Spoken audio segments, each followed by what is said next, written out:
Hello everyone, welcome to my channel Shahzad smart study.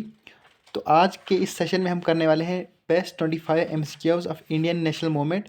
इससे पहले हमने इंडियन नेशनल मूवमेंट को वन शॉट में कवर किया था। अगर आपने उस लेक्चर को नहीं देखा होगा then you can watch that lecture. So start करने से पहले अगर आप इस चैनल पर नए हैं तो चैनल को सब्सक्राइब करें। तो let's start with the first question. Who was the prominent leader in Lucknow during the revolt of 1857। तो 1857 के टाइम पे जो है लखनऊ में जो है कौन वार को लेड कर रहा था, कौन चला रहा था वार को। आपके सामने ऑप्शन है बहादुर शाह टू, नाना साहिब, बेगम हजरत महल एंड कन्वर सिंह। तो करेक्ट आंसर की बात करते हैं, option C Begum Hazrat Mahal is the correct answer. तो लखनऊ में जो वार को कौन चला रहे थे, बेगम हजरत महल। बहादुर शाह टू की बात करते हैं तो कहाँ पे ये वार को चला रहे थे, दिल्ली में चला रहे थे। नाना साहिब की बात करते हैं तो कानपुर में वार चला रहे थे। एंड कन्वर सिंह की बात करते थे कहाँ पे वार चला रहे थे, बिहार में। ठीक है, आपने जो है तीन चारों का याद रखना है। तो ये जो है टीसीएस बेस्ड क्वेश्चन है, 3 बार जो है पूछा गया है, जो कि टीसीएस एग्जाम कराते हैं एसएससी वगैरह, तो वहाँ से जो है क्वेश्चन उठाए गए हैं। क्वेश्चन नंबर 2 की बात करते हैं। Consider the following statement related to the cause of 1857 revolt and select the right one. आपने जो है एक राइट ऑप्शन चूज करना है। आपके सामने ऑप्शन है, option A it was a great disparity in salaries between the Indian and European soldiers. Option B, the Indian Sepoys were treated with contempt by their European officers. Option C, the Sepoys were sent to distant part of the empire but were not paid any extra allowance. And option D, all of the above. सबसे पहले option A देखते हैं। It was a great disparity in salaries between the Indian and European soldiers. बिल्कुल salaries के बीच में जो difference था, क्योंकि जो इंडियन सोल्जर थे उनको बिल्कुल कम सैलरी देते थे and as compared to European soldiers. ठीक है, ये स्टेटमेंट बिल्कुल ठीक है।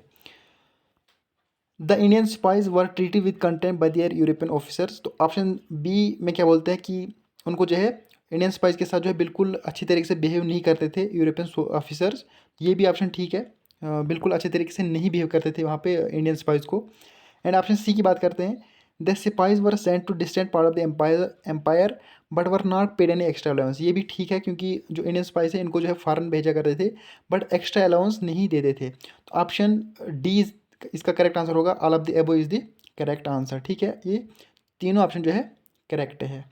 इसी तरीके से आपसे क्वेश्चन पूछा जा सकता है स्टेटमेंट बेस्ड नायब तहसीलदार में। ठीक है, तो आपको जो है अच्छे से डीपली जो है आपने पढ़ना है। ठीक है, क्वेश्चन नंबर 3 की बात करते हैं। After the revolt of 1857 which changes was not made in India by the British government.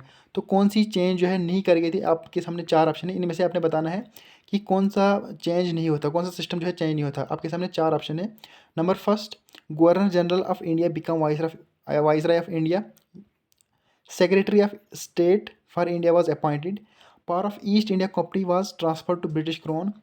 Proportion of India soldiers in the British army were increased. तो आपके सामने ऑप्शन है। करेक्ट आंसर की बात करते हैं तो करेक्ट आंसर जो होगा option 4 is the correct answer.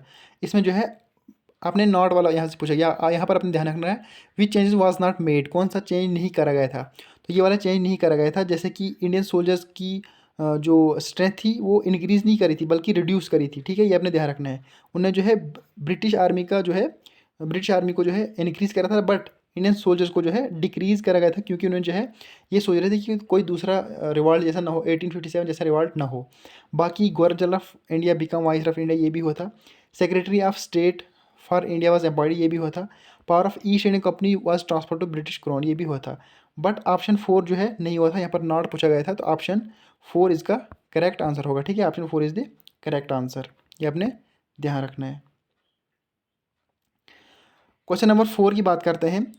Who said about the revolt of 1857 a conflict between civilisation and barbarism. तो किसने कहा था कि जो 1857 रिवॉल्ट था ये एक कन्फ्लिक्ट था बिटवीन सिविलाइजेशन एंड बार्बरिज्म। तो आपके सामने ऑप्शन है R C Majumdar, V D Savarkar and T R Holmes. तो करेक्ट आंसर की बात करते हैं, option C T R Holmes is the correct answer. इसने जो कहा था ये जो 1857 रिवॉल्ट था ये एक कन्फ्लिक्ट था बिटवीन सिविलाइजेशन एंड बार्बरिज्म। ठीक है, ये आपने ध्यान रखना है।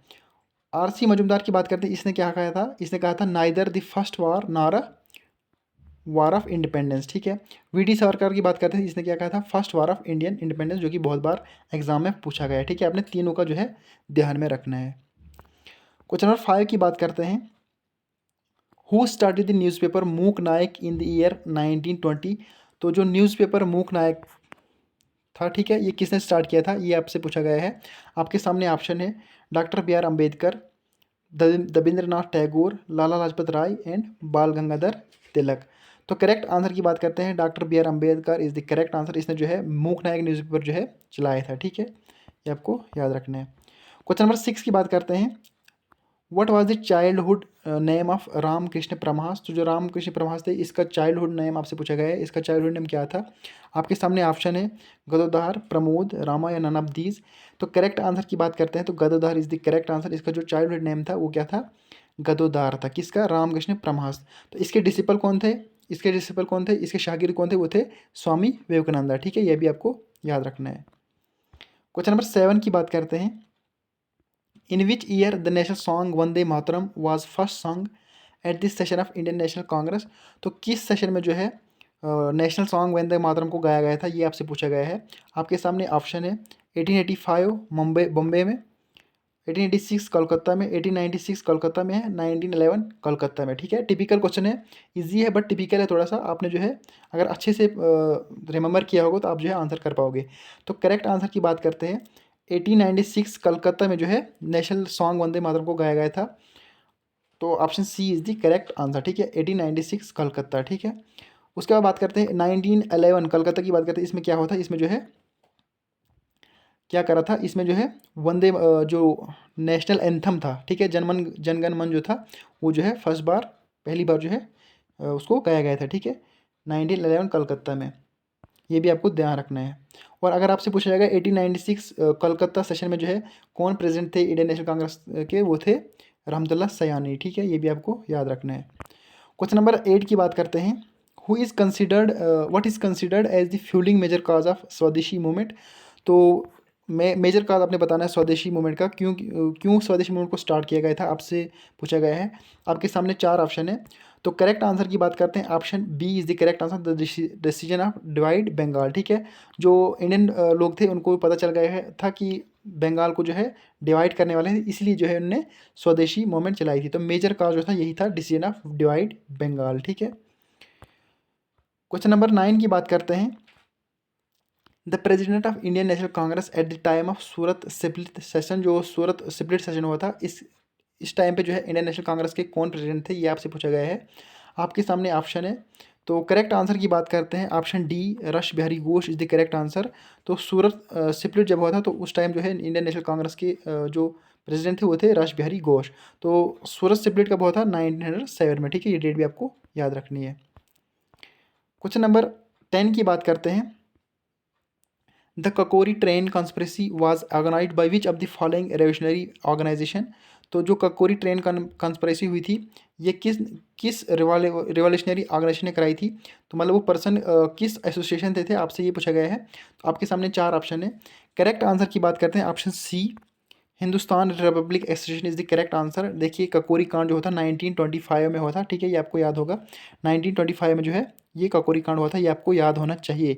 तो हिंदुस्तान रिपब्लिक एसोसिएशन जो है बिलोंग करते थे, कौन कौन थे वो पर्सन, कौन कौन थे, ये आपको याद रखना है। तो वो पर्सन जो थे राम प्रसाद बिस्मिल, ठीक है, राम प्रसाद बिस्मिल, अशफाकुल्ला खान, चंद्रशेखर आज़ाद, ठीक है, और राजेंद्र लाहिरी, ठीक है, ये आपको चारों नाम जो है इनके याद रखने हैं आपने, ठीक है।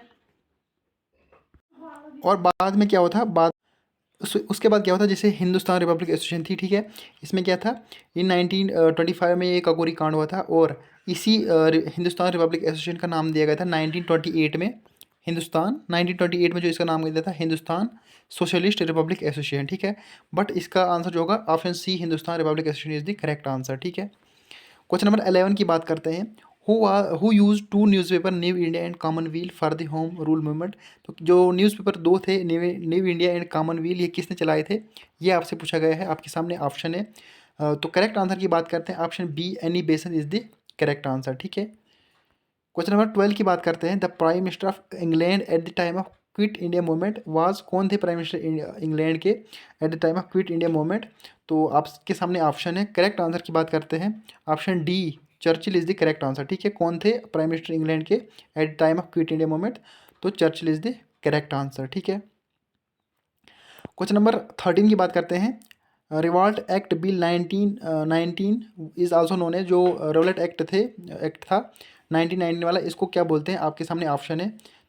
तो करेक्ट आंसर की बात करते हैं, option A is the correct answer, anarchical and revolutionary crimes act is the correct answer. इसको क्या बोला जाता है? रिवॉल्ट एक्ट 1919 को anarchical and revolutionary crimes act is the correct answer. ठीक है, option A is the correct answer.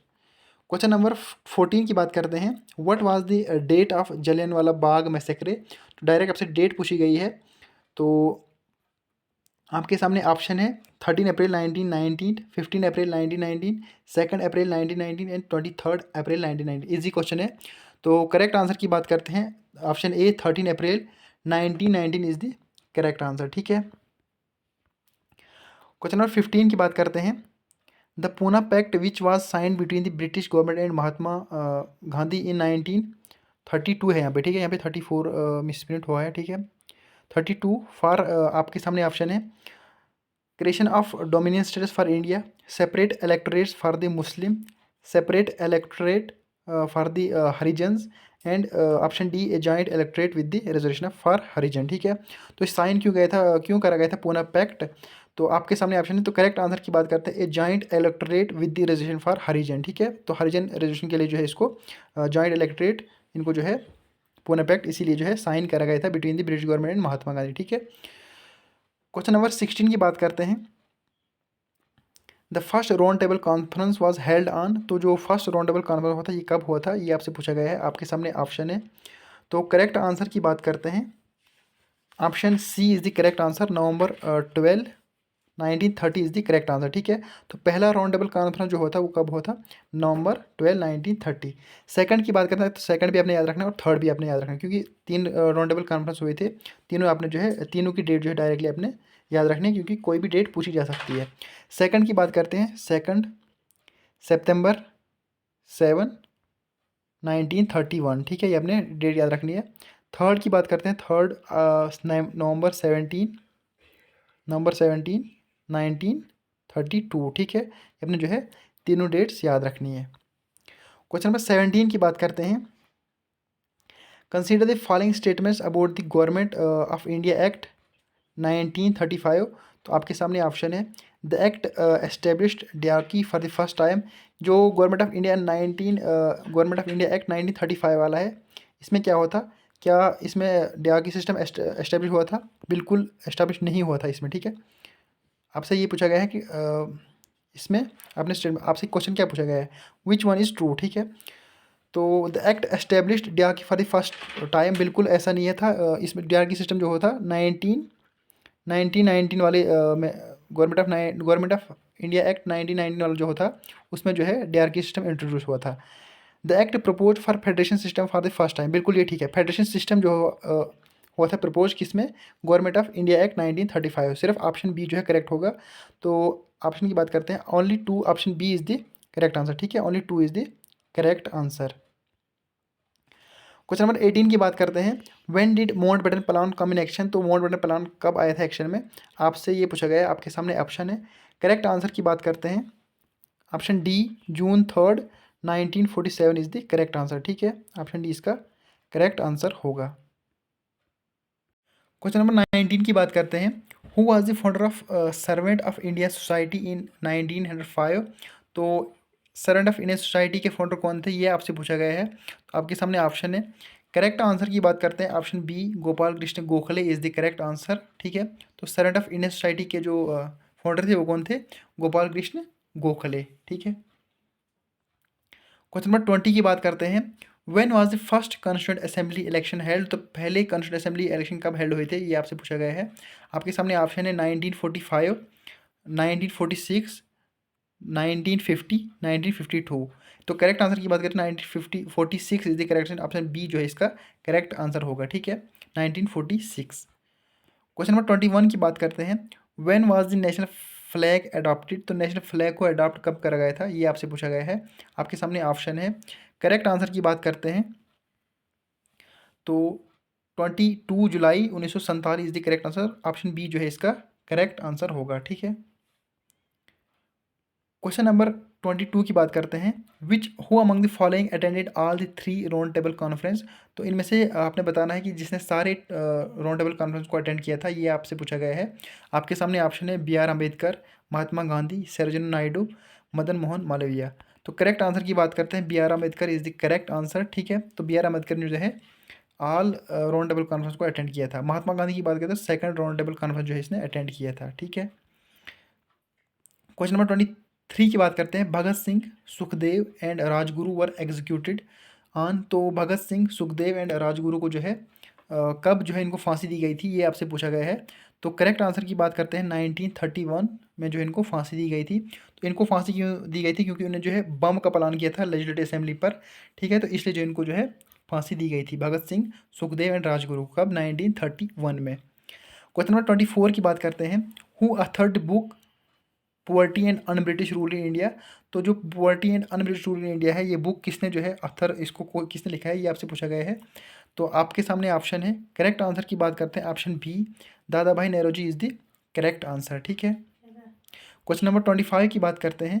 Who among the following viceroy made the declaration known as August offer. तो August offer किसने declare किया था, ये आपसे पूछा गया, किस वाइसराय ने जो है डिक्लेयर किया था। आपके सामने ऑप्शन है Lord Linlithgow, Lord Mountbatten, Lord Irwin and Lord Canning. तो करेक्ट आंसर की बात करते हैं, option A is the correct answer. ठीक है, Lord Linlithgow is the correct answer. ठीक है, अगस्त ऑफर जो है किसने डिक्लेयर किया था, लॉर्ड लिलिंथगो ने जो है डिक्लेयर किया था। ठीक है, तो ये था आज का सेशन। बेस्ट 25 एमसीक्यूज हमने किए हैं। तो आपने कितने अटैम्प्ट किए कमेंट सेक्शन में ज़रूर बताना। एंड अगर आप इस चैनल पर नए हैं तो चैनल को ज़रूर सब्सक्राइब, ताकि और भी कंटेंट मैं आपके लिए लेके आऊँ। तो चैनल को सब्सक्राइब करना भूलना नहीं। ठीक है, बाकी थैंक यू।